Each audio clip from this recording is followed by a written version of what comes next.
Olá, seja bem-vindo a mais um vídeo do canal do Professor Tarcísio.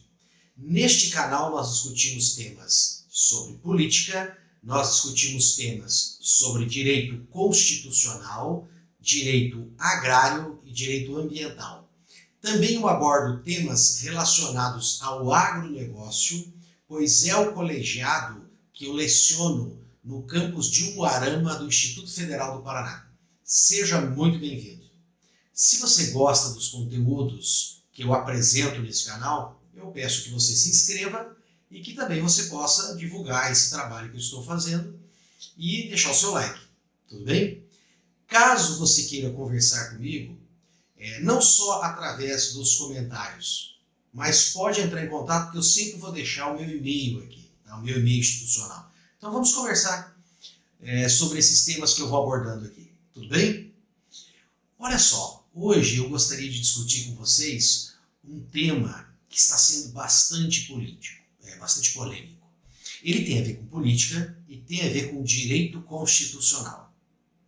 Nós estamos vendo uma disputa de poder entre o Supremo Tribunal Federal e o chefe do Executivo, o presidente Jair Bolsonaro, e aquelas pessoas que são mais próximas ao presidente. No caso do Supremo Tribunal Federal, mais especificamente, o ministro Alexandre de Moraes. E aqui fica aquela pergunta: pode o Supremo Tribunal Federal, ou mesmo um ministro do Supremo Tribunal Federal, controlar, exercer um controle sobre os atos do Executivo? Eu trabalhei esse tema em 3 pequenos artigos que eu dispus, coloquei para a comunidade no meu Facebook.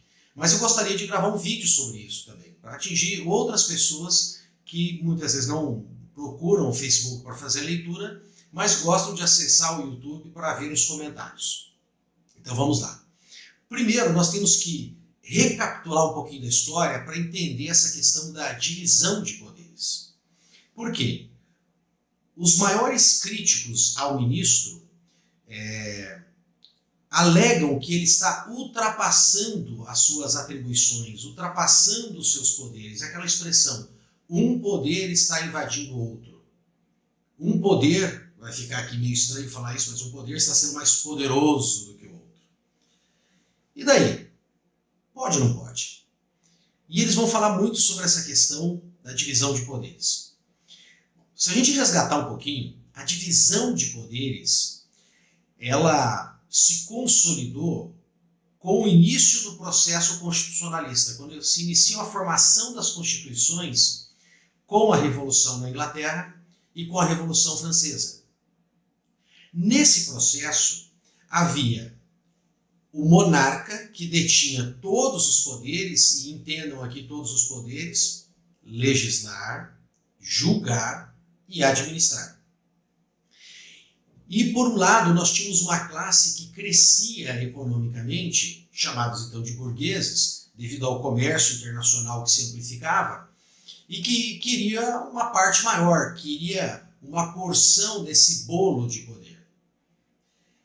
E quando eles conseguiram, então, promover essas revoluções e ocupar o espaço daquele poder que era do monarca, surgiu um problema. O problema era o seguinte: se nós tirarmos esse monarca e colocarmos outro no lugar e ele novamente acumular todos esses poderes, não vai passar muito tempo, ele vai estar fazendo absolutamente a mesma coisa que o outro. Então não basta simplesmente trocar de monarca, nós temos que trocar o sistema com que funcionam as coisas. E alguns filósofos já escreviam sobre esse tema dizendo: olha, o ideal é que todos esses poderes sejam distribuídos, não fiquem todos numa só pessoa. Entendem? Entidades ou pessoas que desempenhem uma parte desse poder.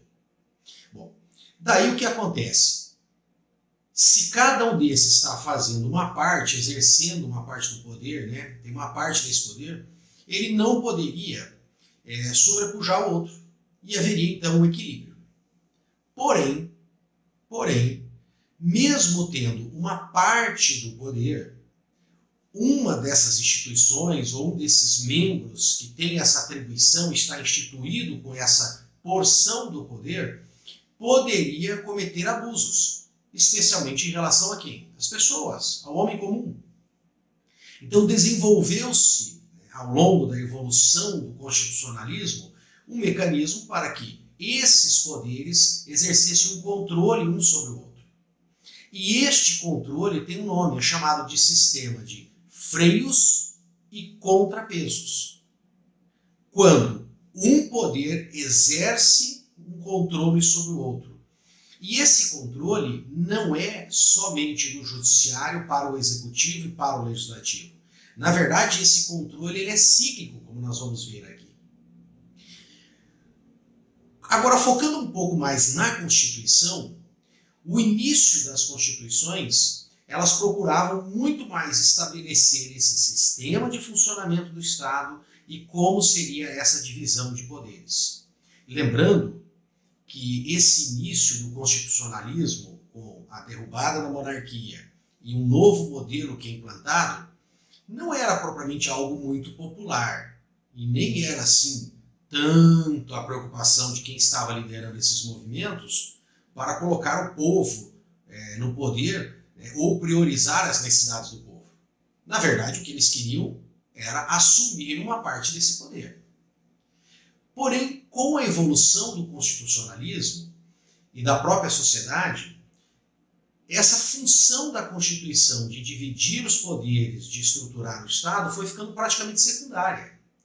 E hoje, a principal função de uma Constituição é proteger, garantir, dar mecanismos de efetivação dos direitos fundamentais, daqueles direitos humanos que, uma vez escritos, positivados numa Constituição, passam a ser denominados de direitos fundamentais. E teve que se desenvolver, então, um sistema onde todos esses entes, esses componentes do poder e as pessoas que estão exercendo esse poder, seja ele um senador, um deputado, um presidente ou um ministro da Suprema Corte, esteja submisso a essa carta, a essa intenção de propiciar o máximo que a sociedade puder de direitos fundamentais para que essas pessoas, todos nós, possamos ter uma vida digna. Ou temos liberdade de optarmos em buscar uma vida digna. Então, todos devem estar submissos a essa Constituição. Porém, alguém precisa exercer esse controle constitucional.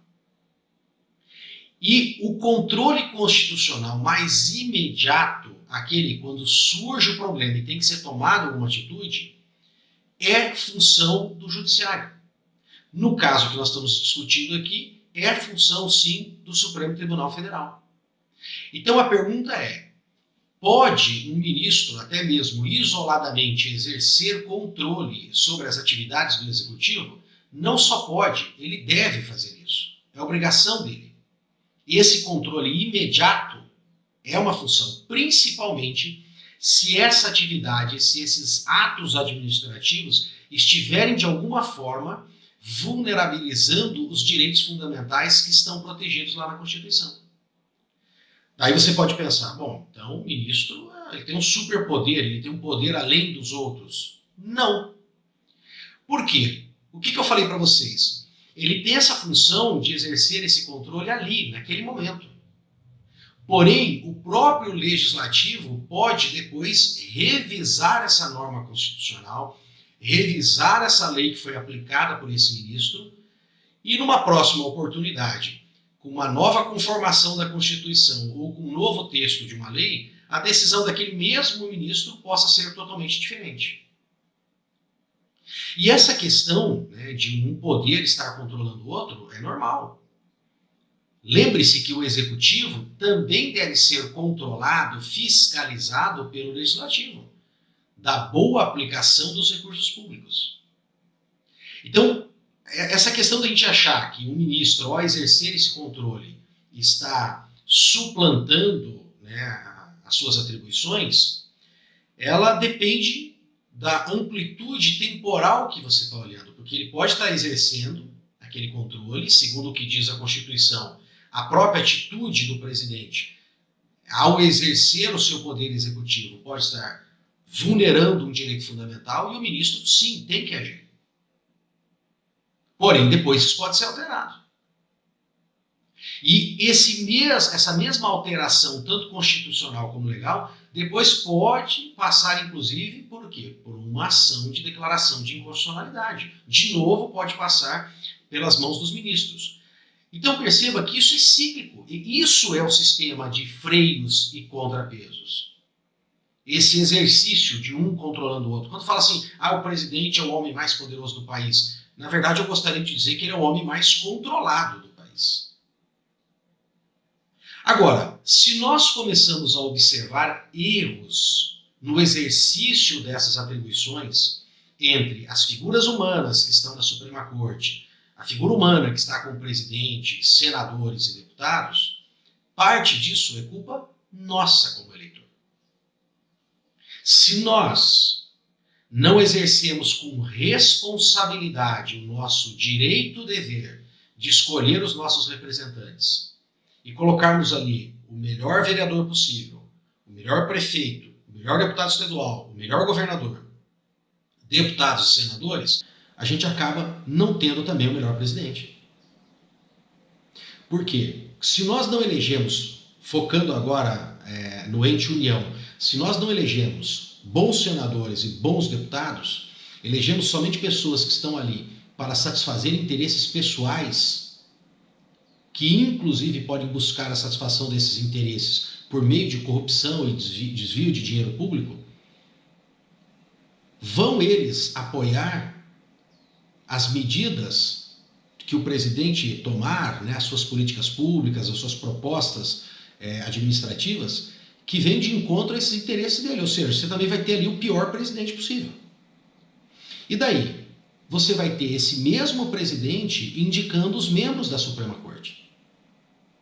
Então, se nós queremos ter ali um bom homem como ministro, exercendo o controle correto da Constituição sobre os atos administrativos de um presidente, e nós queremos ter um bom presidente submisso às ordens que estão na nossa Constituição, é nós que determinamos isso. Mesmo que seja de uma forma muito fracionária, com o valor em percentual que tem cada voto. E como que nós podemos mudar isso? Fazendo isso que eu estou fazendo aqui agora. Conscientização. Conscientização. Não é essa lamúria por parte de presidente ou por parte de deputados e senadores sobre o controle que é exercido nos atos do presidente pela Suprema Corte. E nem mesmo os reais motivos que levam talvez esse ministro a exercer esse poder, que deve ser levado em conta. O sistema em si é um sistema muito bom, mas aqui também nós temos que colocar pessoas boas para assumir esse poder. Parte disso é sim responsabilidade nossa e nós podemos melhorar muito o Brasil. Muito obrigado, eu espero que você tenha gostado. Faça a sua parte. Se você achou esse texto, esse vídeo interessante, divulgue, compartilhe e se inscreva nesse canal. Um abraço.